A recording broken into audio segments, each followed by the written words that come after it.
Hello and welcome to our special program tracking China's growth in 2023.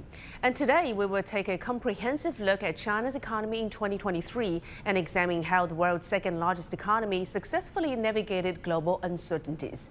In the era of artificial intelligence, we will showcase how China has maintained resilience and embraced openness in a forward-thinking manner. Get ready for an exciting show as we explore how China's economy is propelled by new productive forces and the aspirations of its people for a better quality of life. Chinese authorities unveiled key economic data for 2023 earlier today, which revealed that China's gross domestic product expanded by 5.2% to 126.06 trillion yuan. That's about 17.52 trillion US dollars. Now, the growth aligns with preset annual goals of approximately 5%.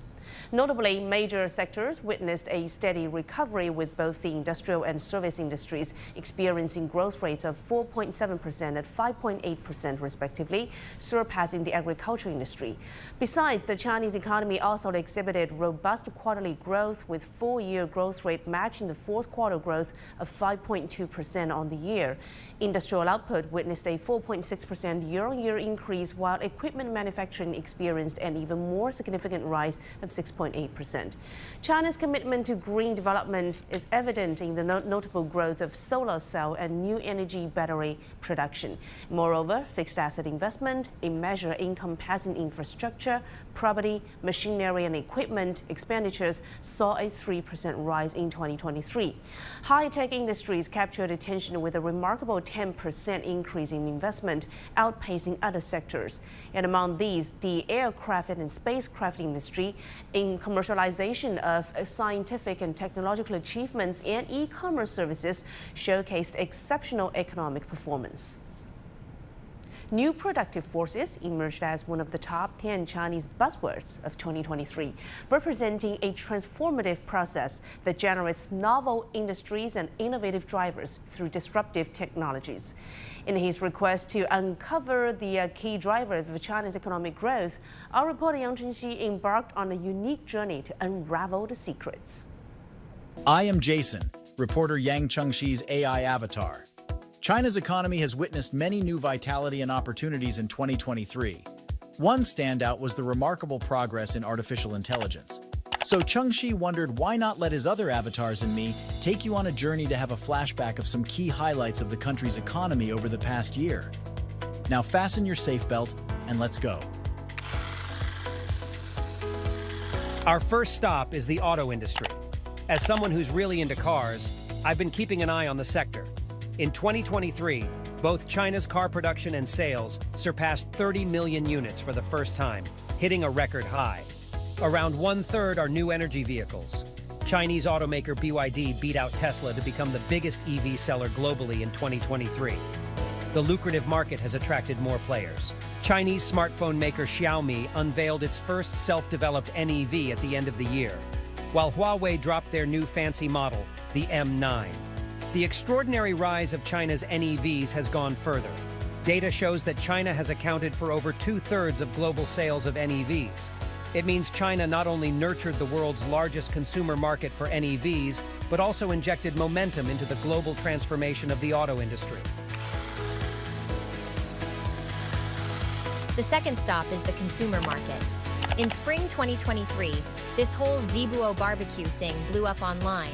It got tons of young folks like me hyped to head over there and get our grill on in this not-so-well-known city in East China.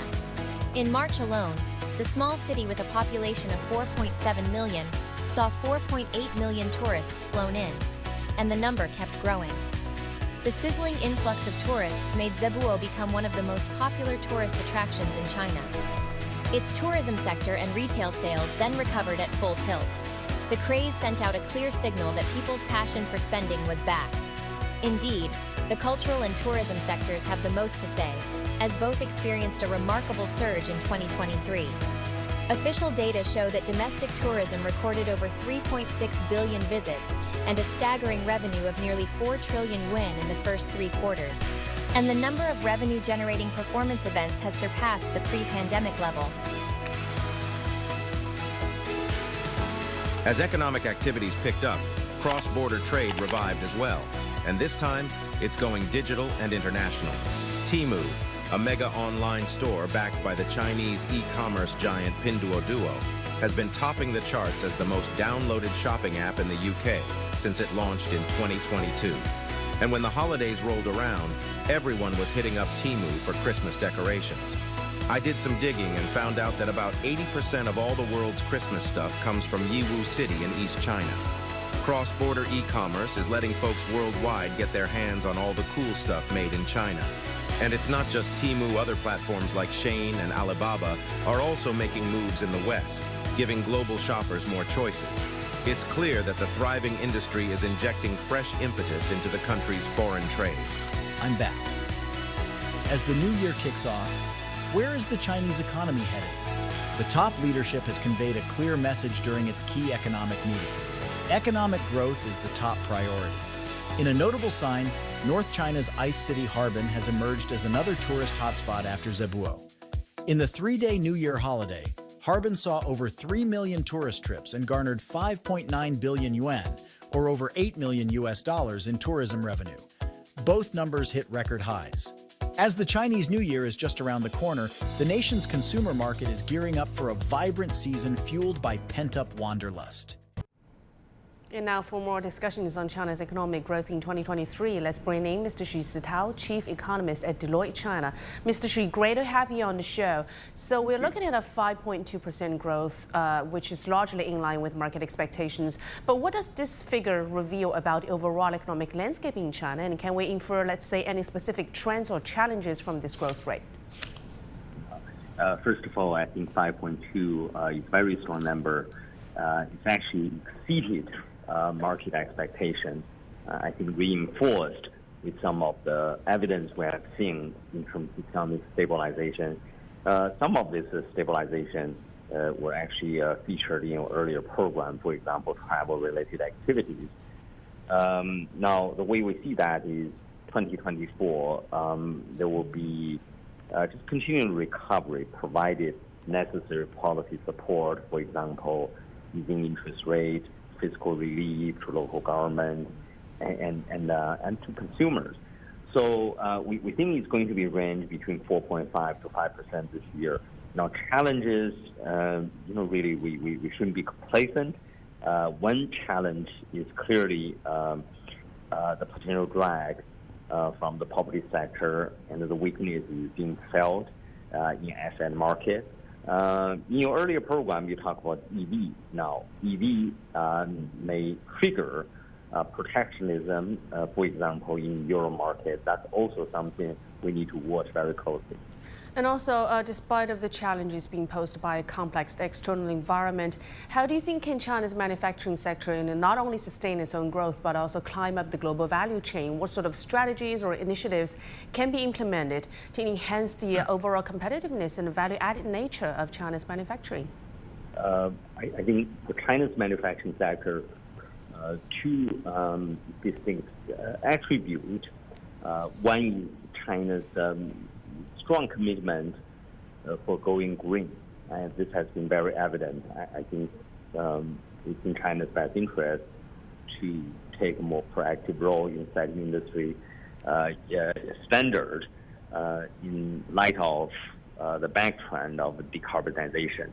The other trend we are seeing is really digitalization. This is something I think China has done much better than most manufacturing economies. Well, we know the Central Economic Work Conference emphasized the importance of new productivity boosters, and that's generated through technological breakthroughs. So in what specific ways can China improve its nationwide resource mobilization system and effectively support and promote technological innovation in key fields? The big question is what sector will replace the role previously being taken by property sector. I think this is an ongoing process. It's very difficult to have a crystal ball, but I think in general, things related to life science, renewable energy. This is a few areas. I think clearly that's that's going to happen. But in order to form the critical mass, I think we need we need a bigger role from capital market. Well, when we look at fixed asset investment, that figure actually rose by 3% in 2023. I mean, that figure, of course, indicates ongoing expenditures in areas like infrastructure and property. And there has been, we all know, there has been much concerns about the sustainability and which course of direction the property market will take. So what are the current trends and factors that's influencing the property market in China? No, the number you have cited, it's a decent number, but we also have to be mindful about the lagging effect, because some of this project really started a few years ago. Now, the weakness of property market only became more apparent in recent months, so there will be a lagging effect. So that is why we really want to stress the importance of policy support in 2024. Well, great insights. Thank you very much, Mr. Xu Zitao. Please stay tuned with us for more discussions later on in the program. Well, China is the world's biggest producer and exporter of lighters, taking up 70% of the global market. And that is not all. This humble fire-igniting device is also a representative of China's vital position in the global supply chain.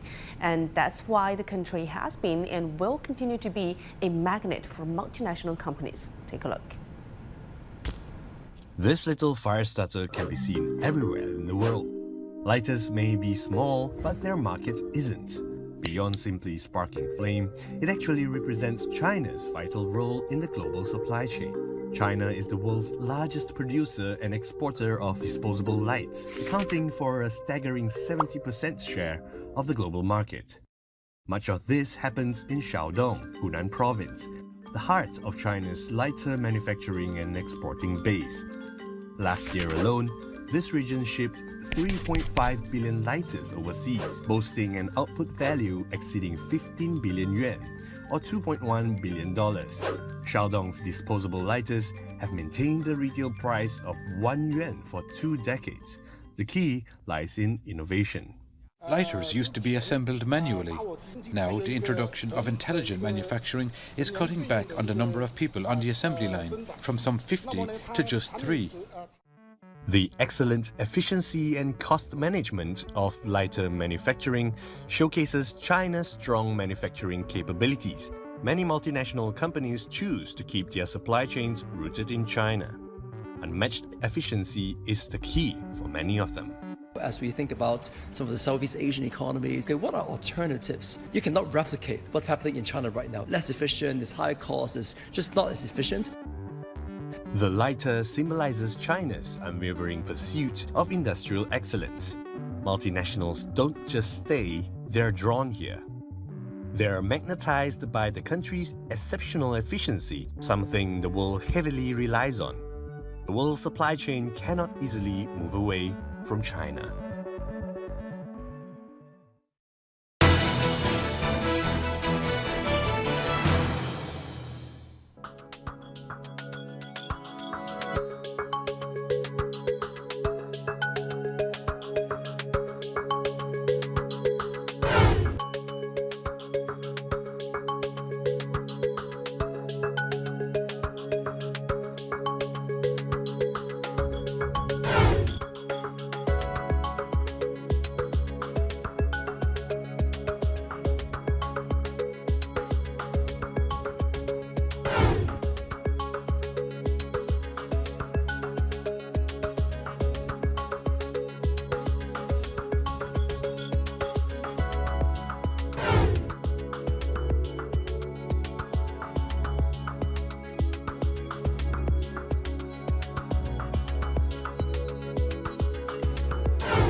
Well, over the past year, consumption trends continue to shift as Chinese people became more careful with their spending.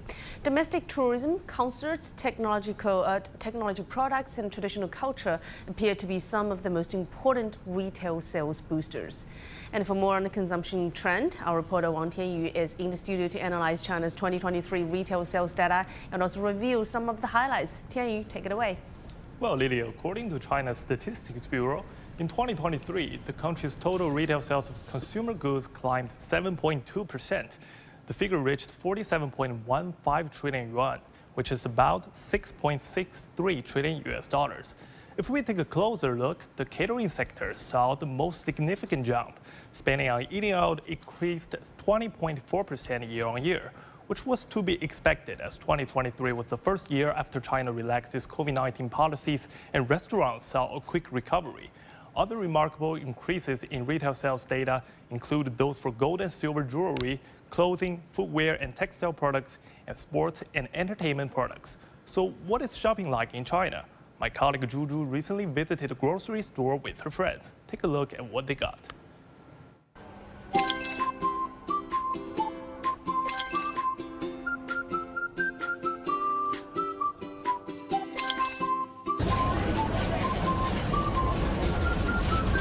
What are some trending spending habits of the younger generation? Today, let's go shopping with Liang Rui at a supermarket to find out. Like this fruit, I think it's easy to look from outside, whether it's fresh or not. So first, I will focus on its quality. If it is within my budget, I'm not that price sensitive. But if these two products are in same quality, I think I will choose the one with lower price. We found an area displaying products that are much cheaper than their normal prices, and these products will expire within several days. Because you see, these mangoes, they are just look not that good from outside, but actually the price is very low, I think, compared to the normal goods. These blueberry, I think they are still in good quality, so I think I will take these. Just may expire a bit sooner than those other general products. Yes, I think I will have it today. Yeah, good deal. For this beef, I think to see whether their ingredient there are too much addition. Liang Rui also cares more about the product quality and shopping experiences than how famous the brand is. I don't think the higher ranking means in good quality. I think I will just take one and just to experience it and just have their good and to experience their service, and then I can realize whether this canteen are good or not. Compared to the young singles, what are some different shopping habits for people who have families? Wang Rui is a mom with a 5-year-old son in Beijing. As a mother, I really care about the quality of the product. Like the safety is always the bottom line of my shopping decisions. For example, if this is for baby use, I will care about the material in that. Is that safe for children? Is that like harmless to the environment? She would bring her son to try all these toys before buying them. Sometimes there are so many kinds of toys in the supermarket. He looked at it, he just wondered what was that.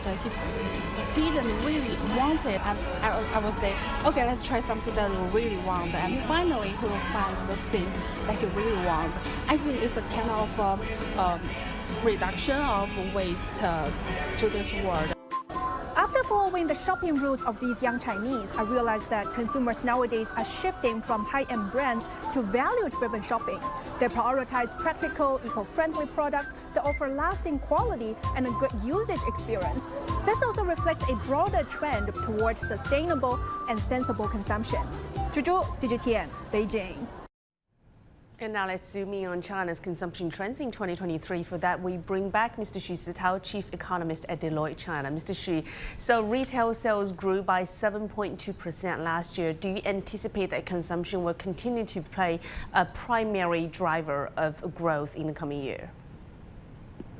Consumption will outperform overall economic growth. So from that perspective, yes, the answer is yes. But consumption also play even bigger role, given part of the economy is likely to contract. So, for example, public sector and, for example, sectors which are linked to construction. So therefore, it's very important for consumers even to step up more. And also, we know that China's automobile consumption market experienced sustained growth momentum in the past year. And now we know that this industry is increasing its focus on clean technologies. What more policy incentives do you think will be needed to provide further support for this sector? No, actually, this sector probably doesn't need much support because this sector already leading the rest of the world. Potentially, there will be some contentious issues given China's sheer volume of exports in areas such like European Union. So actually, in this sector, I don't think we need a lot of support. But sector also has to go through consolidation because there are too many players, and some of the companies clearly won't survive. But China already has a very, very strong ecosystem in electric vehicle sector, which is something the rest of the world doesn't have. Right, and now let's shift gears to the catering sector.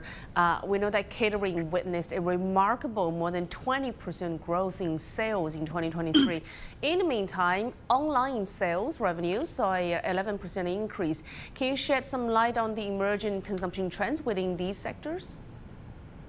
Well, this sector, as you said, online or the partially cooked food, pre-prepared food, some of this trend I think would become more apparent in 2024. This sector is doing relatively well, but I would say this sector maybe needs a little bit more support because it's tied to consumption, tied to final demand. Mr. Xu, so we've been talking about China's consumption upgrade. In your opinion, what are the main challenges that China's consumption upgrade is currently facing? Well, the main challenge is really ultimately consumption will be determined by both income and wealth. On the income side, I think that's relatively stable. But on the wealth side, 2024 may see some continued challenges, again, linked to public sector and stock market. For most Chinese consumers, real estate accounts for 70% of their total wealth. Right. Great insights. Thank you so much, Mr. Xu Sitao, Chief Economist at Deloitte China, for us.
In 2023, China continued opening up its economy, aiming to share its economic achievements with the world. For example, a new pilot free trade zone was launched, bringing the total number to 22. Pilot free trade zones now contribute nearly 20% of China's total foreign trade. And next, we'll delve into the facts and figures of China's foreign trade performance in the past year. And I'm going to introduce to you a very special reporter that is a virtual version or an AI avatar of me. That's generated by, of course, artificial intelligence. And now let's have AI Lily to take us through foreign trade 2023. China's foreign trade has defied odds, inching up 0.2% year-on-year to hit a staggering $5.94 trillion in 2023, despite a challenging global economic landscape marked by high inflation and cost of living woes. For 2024, the Central Economic Work Conference underscores a bold strategy to stimulate trade and entice foreign investment. China is setting its sights on diversifying trade, with plans to widen the scope of intermediate product trade, services trade, digital trade, and e-commerce exports. The latest data paints a vibrant export economy, with electromechanical products claiming nearly 59% of total exports, an uptick of 2.9% from the previous year to almost $2 trillion. Exports of the so-called New 3 electric passenger vehicles, lithium-ion batteries, and solar cells soared by nearly 30%, totaling $147.8 billion. In 2023, China's dealings with Belt and Road Initiative nations grew by 2.8% to $2.72 trillion, making up nearly half of the country's total trade. A notable rebound in trade in the fourth quarter was also observed with the European Union and the United States, hitting $769.2 billion and $651.7 billion, respectively. Buoyed by significant breakthroughs in long-standing disputes over commodities like barley and wine, trade ties with Australia saw a healthy 9.8% growth in the first 11 months of last year. Amidst ongoing global economic fragility and snail-paced trade recovery, the United Nations Conference on Trade and Development forewarned a 5% slump in global trade in 2023. As we advance into 2024, it's crucial to recognize the uncertainty that lingers. Regardless, China remains steadfast in its journey towards economic expansion, leveraging its commitment to openness and international collaboration to steer economic and trade stability. Well, let me know if you like my AI avatar better. As the development of artificial intelligence presents mind-blowing breakthroughs, there has been much debate about how it might put people out of their jobs. Well, it is not threatening the jobs of journalists who go out in the fields to collect first-hand information, at least not for now. My colleague Olivia is one of them, and she's right now in the studio to bring us the latest on China's foreign investment. Take it away, Olivia. Thanks, Lily. Actually, I wish I could have an AI Olivia to help out too. So, China's foreign direct investment has been improving after facing challenges last year. Data shows foreign investors are now more willing to include yuan assets in their portfolios since December. Overseas investors bought a record $24.5 billion worth of mainland securities in December, and foreign direct capital inflow exceeded $10 billion. In an effort to attract more foreign investments, China's State Council issued guidelines last year. These guidelines outline 24 specific measures across 6 key areas, including enhancing the quality of foreign capital utilization, ensuring equal treatment for foreign invested enterprises, strengthening protection for foreign investment, and providing increased fiscal and tax support. Furthermore, several foreign institutions have raised their expectations for China's economic growth in 2024. UBS, JP Morgan Chase, and Nomura have all revised their projects upward, citing factors such as a robust recovery in consumption and favorable policy support. So, to uncover the stories behind the data, we followed 3 executives from foreign companies to explore new business opportunities. Take a look. In 2023, executives from some of the world's top companies visited China in search of new business opportunities, covering sectors from manufacturing to water solutions and architecture. Swiss robotics giant ABB opened its first innovation lab for science and healthcare in Shanghai's Pudong New area in late October, aiming to work with local companies to develop applications for the medical care sector. Robotics in life sciences and healthcare is still at the beginning, so the number of robots there compared to automotive are very low. but the drivers for the need for robotics there are very, very large and unstoppable. So we really see that the mid and the long term, this is going to be a very important industry for us. And China, however, is very advanced already, as in many aspects. Here, the level of automation and the advancement of automation, even in this early stage of healthcare, is more advanced than in the rest of the world. ABB is not the only multinational company expanding its presence in China. Denmark's Grenfos, the world's leading supplier of water pumps and solutions, is focusing on expanding supply and keeping up with the pace of the Chinese market. In early March, Grenfos divisional CEO Bent Jensen visited the company's China headquarters in Shanghai and met with the Chinese customers. A lot of the components we use are coming from China for manufacturing products all over the world. Chinese market is very, very important for us to be able to sustain the global business. With China's construction industry recovering in 2023, ADAS, an international architectural company, has been involved in multiple projects here. We do things from railways to port buildings, infrastructure buildings, to mixed commercial, industrial, residential, shopping malls. We also are involved in 3 urban renewal projects in Shanghai. By urban renewal, you increase the density, you increase the connectivity with the rest of the city, particularly through new subway stations, and you establish a new part of the city which is stronger than it was before. Executives from JP Morgan, Apple, General Motors, and Pfizer visited China in 2023 to ink deals. In the first 11 months of last year, China witnessed the addition of over 48,000 new international enterprises, representing a year-on-year increase of 36.2%. The government is also shoring up support by rolling out a series of policies to optimize the business environment for foreign enterprises. In the meantime, in Davos, Switzerland, Chinese leaders and delegates are sending out positive messages on China's continued opening up. And for more on this, let's cross over to my colleague Zheng Junfeng, who's on the ground of the 2024 World Economic Forum. Hi there, Junfeng. So Chinese Premier Li Qiang gave a speech in Davos, highlighting the country's high-quality opening up.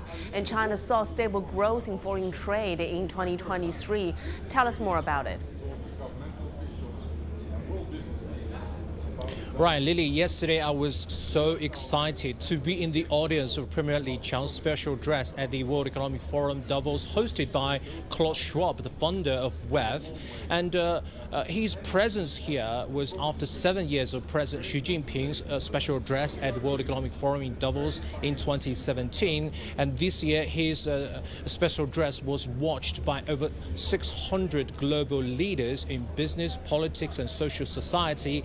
It's very significant to have a Chinese leader here to give the world a bit of a more confidence in the recovery of global cooperation, of recovery of the Chinese economy. I think the world heard China's voice in saying that China's economy surpassed expectation of 5% growth in 2023 to be 5.2% last year. And this year it will continue to grow in a stable manner. China refrained from using short-term stimulus to push forward its economic recovery last year, but rather use high-quality growth approach for sustainable growth. And Premier Li Qiang mentioned several aspects of the Chinese economy, including its very thorough and strong, resilient supply chain, manufacturing capability, China's very strong market that can provide strong long-term demands for domestic suppliers and international suppliers, China's continuing improved business environment for both domestic and foreign companies. He also gave 5 areas of advices or suggestions to the international community in fostering global communication and cooperation, in green development, in trade, in technology cooperation, and in north to south, south to south cooperation. It's a very thorough speech, and he also answered questions by Klaus Schwab on China's attitude of artificial intelligence. He says that China is keen to develop artificial intelligence to improve our business activity, to improve the status of, to improve the state of the economy, but China has a baseline of developing AI that is human should be controlling AI. Rather, AI controls human. I think that is a very important message to the world that China is keen on the regulation of AI. Yes. And I think the world will be discussed. Yeah. Go ahead, Lily. Jingfeng, go ahead. The world will be discussing Premier Li's special message, because I can see Premier Li's special address. All these scripts and words have been published on the website, and the web has been encouraging all the participants to see the important messages by Premier Li. I think his words have been his speech has been discussed very widely among the thousands of participants here. Right, and also in the past year, Jingfeng noted that China saw increasing foreign capital inflows. What signal do you think this conveys from foreign companies and investors based on your discussions and interviews with all those global voices during the World Economic Forum? Definitely, Lily. Davos World Economic Forum is a magical place in such a small town in a very short period of time. In 5 days, you could be meeting people, all these decision makers, crucial policy makers, business leaders, and social society leaders very intimately, person to person. On this very corridor of the Congress Hall, every day we see very famous people in many fields, and these intimate communication really would foster lots of positive things. I mean, if you have faith in other people and other people communicate with you, understand you, many good things would happen, including investment. I think Premier Li's presence here would boost the confidence of foreign companies.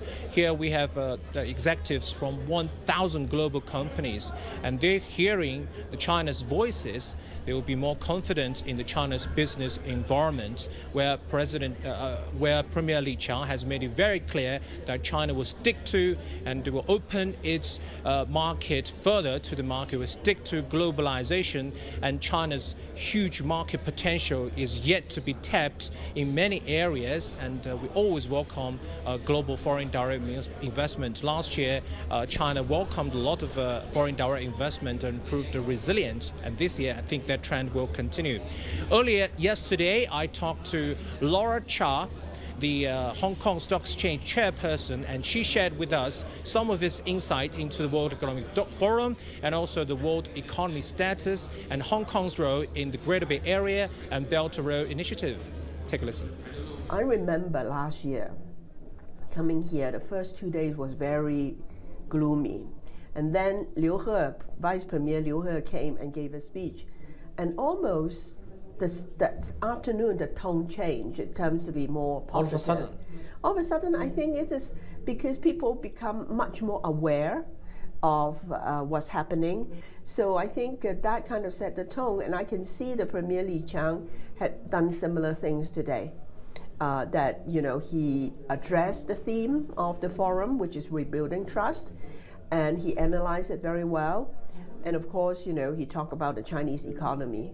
I was in the audience and I felt quite positive after his speech. I think the point that is most obvious, or the key point, is really the decarbonization process in China, how serious the government's commitment is. And I can say that of all the governments in the developed countries as well as in the developing countries, China is to stand out as the leader. There's a commitment by the government and there are actual action plans. Let's talk about broader topics like the Belt and Road Initiative. What's Hong Kong and Hong Kong Exchange's role in developing the Greater Bay Area and in the Belt and Road Initiative? We welcome any company that meet our requirement to list. We are really agnostic in terms of where they come from. As long as they meet our listing requirement, they can apply, and if they get approved by the listing committee, it will be listed. I think in the Belt and Road countries, it depends, because Belt and Road encompasses a large area. We see a lot from Southeast Asia. Indonesia, for example, have raised funds in Hong Kong, had 2-3 listed companies last year. And we are also reaching out to Malaysia, Thailand. So those are the southern part of the Belt and Road. Further inland, we're waiting for those projects to come. Also at the Davos Forum, experts shared their thoughts on China's efforts and achievements in developing the digital economy and advancing sustainable development. Take a listen.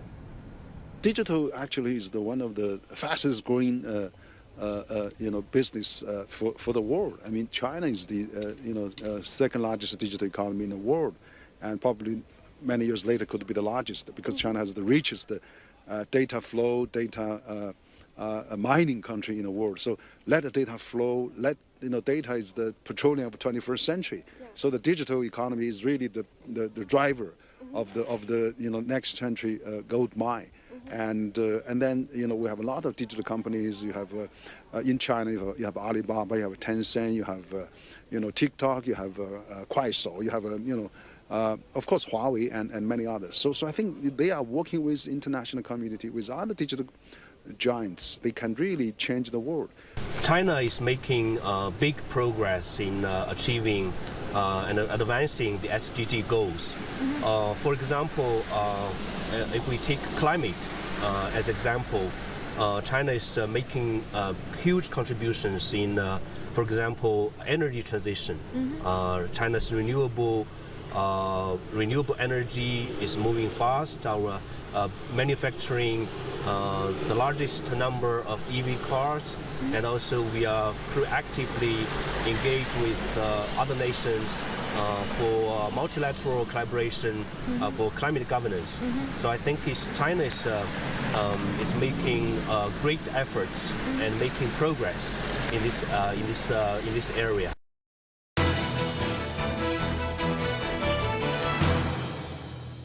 And the rebound this year was driven to a large extent by household demand for services. Of course, we also saw government policies that contributed to this recovery. And in addition to that, we actually saw quite resilient manufacturing investment. We have recently upgraded our economic projection for growth for China to 5.2% this year. And this is largely premised on the effectiveness of the policy response that we have seen coming from the Chinese authorities. From where we sit, we are placing a great deal of emphasis of learning and experience sharing from China's experience. I think we know that this is one of the largest drivers of global growth around the world. There's a huge amount of potential in the Chinese economy. I think the rest of the world is waiting for more engagement with China, and that should contribute positively.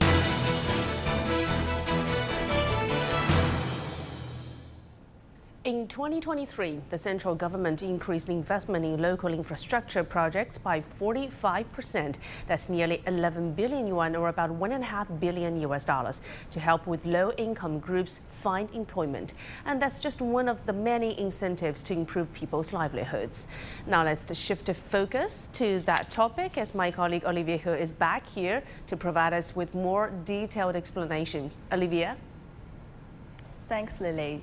So China's economy is showcasing a positive trend across multiple fronts. Amid global concerns about inflation, China has effectively managed to keep prices under control.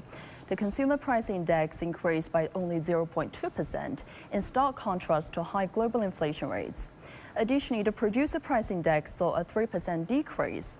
Household income experienced significant growth, with per capita disposable income rising by an impressive 6.1% compared to the previous year.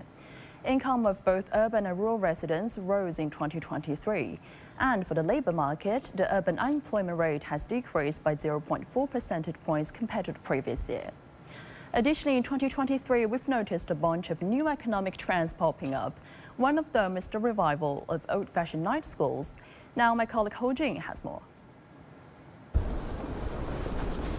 Hey there, I'm clocking out for the day. What do you usually do after work? Recently, there is a new trend in China's big cities like Beijing and Shanghai. Instead of going to nightclubs, many young people are attending night schools. So to find out what kind of night schools are so popular and why, I'm joining an evening class with my friend who is a fan of night schools. Hey, you're here! Oh, hey, Kiki, how are you? You look tired today. Yeah, I feel burned out working today. But no worries, I believe the evening class will refresh me. Okay, great, let's go. Let's go. Kiki, what courses have you been checking out lately? I tried body shaping course, but there are so many other interesting choices like sewing, knitting, baking, and even divination, you know. They teach almost everything, and tonight's class is also quite special. Yeah, it's also my first time trying it. we are ready to kick away the daily fatigue in tonight's Thai boxing course.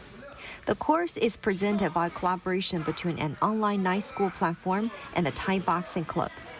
Adding to the excitement, our coach for the session is also the founder of the club, a national champion of Thai boxing. Some students come exercising to lose weight, some to improve professional skills, and some even come to vent their daily working stress. One of the key reasons for the rapid popularity of night schools among young people in China's big cities is the low pricing. Most night school courses cost only 500 Chinese yuan, which is less than $70 for 8 to 10 lessons. This means that for the price of just 2 cups of coffee, individuals can learn a new skill, explore a different aspect of their personality, or even fulfill childhood dreams. I didn't learn such skills as a kid, so I would like to try if it fits me. And maybe I can become a pipa-playing grandma. I'm a person with similarly contradictory characters. For example, I enjoy being a cyclist. Well, I can also accept such peaceful styles. Learning certain skills has the potential to transport us into a state of mind flow, which also serves as a form of relaxation. Work is work while life is life. It's not feasible to fill every moment of our days with work-related activities. Teachers and coaches find that the night school mode is rewarding to them as well. Usually, I teach children how to play the pipa. However, at the night school, I have opportunities to guide adults towards a deeper understanding of music, which not only benefit them, but also helps me elevate my own skills and knowledge. The night school acts as a gateway to attract more clients who may be interested in enrolling in our regular courses. This phenomenon vividly highlights a shift among the young generation who, amid intense competition in the daily working environment, are actively seeking to establish a better work-life balance rather than succumbing to a workaholic mindset. Hou Jing, CGTN in Beijing. Wow, the work and life of young people, that's an interesting topic, and that's something that my colleagues have been busy exploring in the past year. And I have them, both of them here. Tianyu and Olivia are in the studio back here. You guys have been busy traveling in and out of China in the past year, interviewing people. Many of them are young people. You must have explored many stories about them. They're, trying to find a work-life balance or trying to look for a job.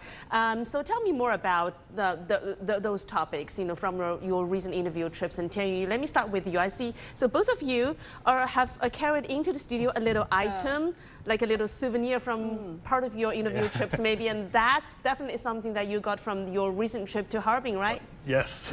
So my story starts from here, and of course you can tell that where I get this from, because Harbin has become... What is it? First of all, what is it? Show our audience. Fluffy hat, multifunctional. You want to try that on? Yeah, I can. It will be very warm. Try it. Okay. Where's my camera? I want to face the camera. Cute. You're gonna really help fix cute. my hair later, okay? So you see the protection. You definitely need one of these kind of hats in Harbin, because it's always like -20 or -30 degrees Celsius. So this is a must.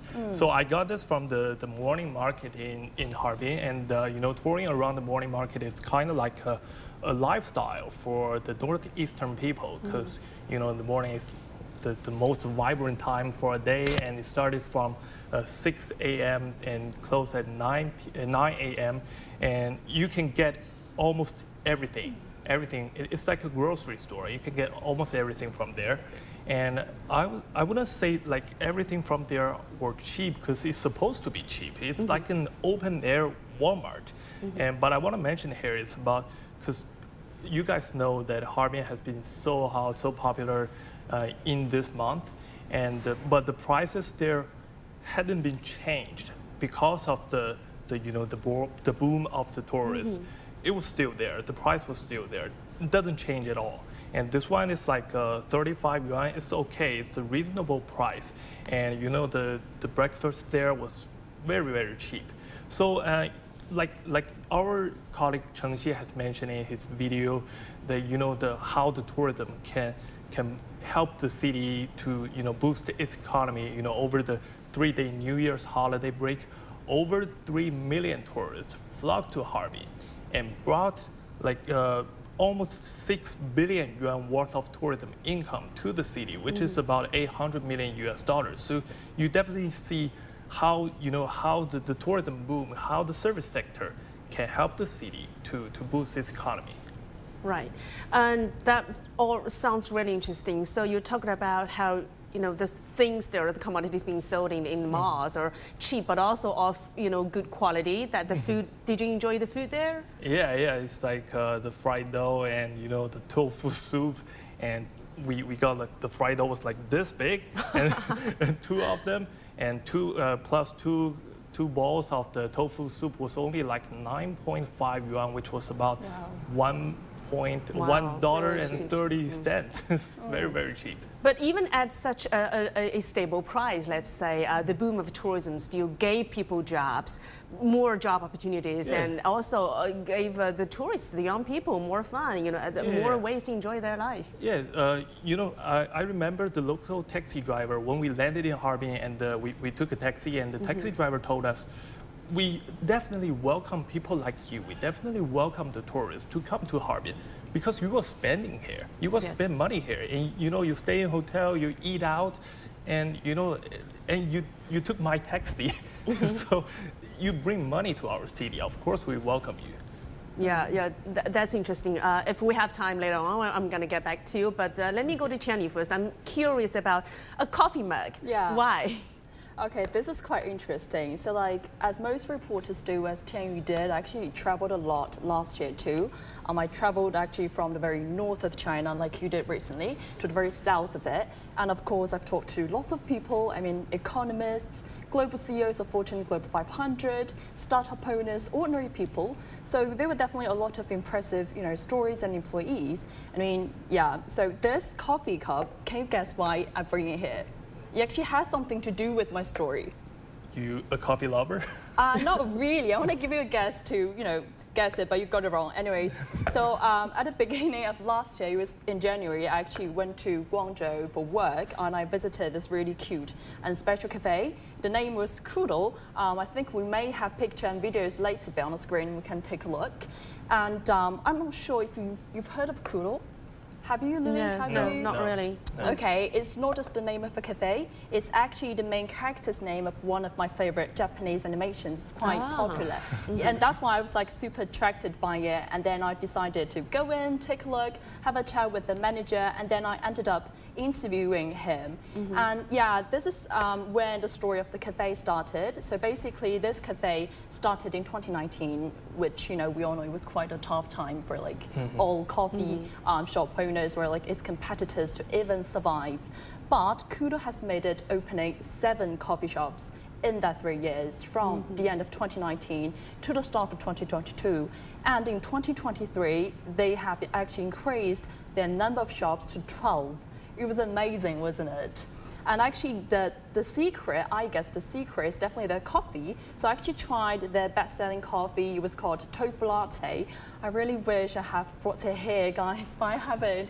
So it was actually really good, and it's quite popular too. They can sell around like 200 cups each day, and sometimes around like really busy times, the turnover can actually reach like, if I'm not wrong, it's like 26,000 RMB with both like have-in and takeaway orders. Not bad at all. Not bad. It was really good. So no wonder the shop became like very popular, gained lots of attention, and it has even become the top-rated place on some like review and evaluation apps. And basically, the manager told me that they had bigger and ambitious plans to expand their stores. And their plan was to open 20 shops, first in Shenzhen, in Guangdong province, and then to expand them, like, maybe not countrywide, but even worldwide. And what's interesting and quite surprising was, I actually went to Guangzhou again last summer, because like the first visit was in winter, right? And I went back in summer, and they had already opened their first shop in Shanghai just a few months later, after my last visit. And quick expansion. That was really surprising. And the manager told me it was because like the customers were being super supportive, and they actually accepted lots of quite capital from China, from abroad. So I was just really happy for them, and yeah, I was quite impressed by that story too. Yeah, this really is a lifestyle of the young people that's actually boosting jobs. When you open up more shops. Yeah. Yeah, sounds like they're already already employing like scores of young people there in the cafe chain already. Well, great stuff. Thank you so much for sharing with us, and keep warm with that hat and keep, enjoy your coffee. Thank you so much. Thank you so much. That was my colleague, Wang Tianyu and Olivier He sharing with us their stories, interviewing people across China in the year 2023. And with that, we're wrapping up this edition of Global Business here on CGTN. Before we go, we leave you with some of our reporting highlights in 2023. Thanks for watching. Bye for now.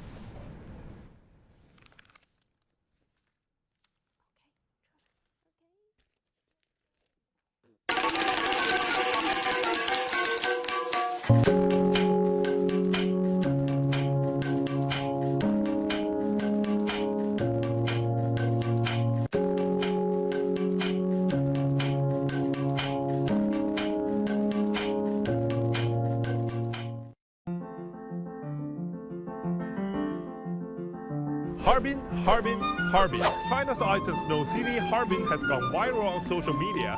Hi, I'm Zheng Jufeng in Wanlong Ski Resort, Chongli, some 250 kilometers northwest of Beijing. I'm now here in Quanzhou of Fujian province, right in front of the Liusheng Tower. The 6th Silk Road International Cultural Expo has just concluded in the stunning Dunhuang city in China's Gansu province. This tourist spot has many unique traditional Hakka lifestyles.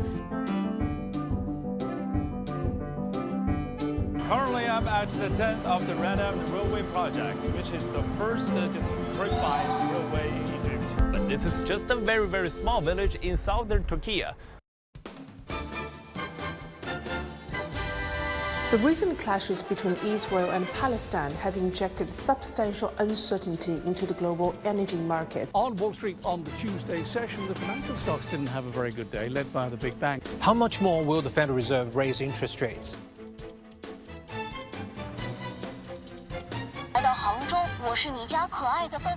Wow, it feels so real. This AI patrol car is equipped with a 360-degree camera.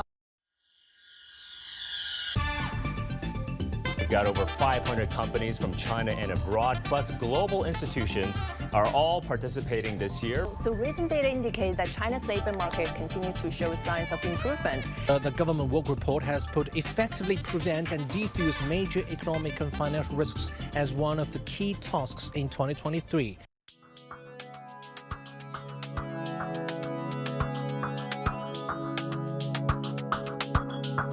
You guys met in Dubai with this business idea, and why are you here in China?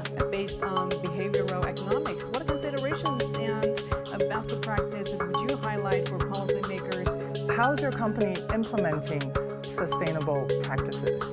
What are the competitive advantages of Sri Lanka in attracting foreign investment?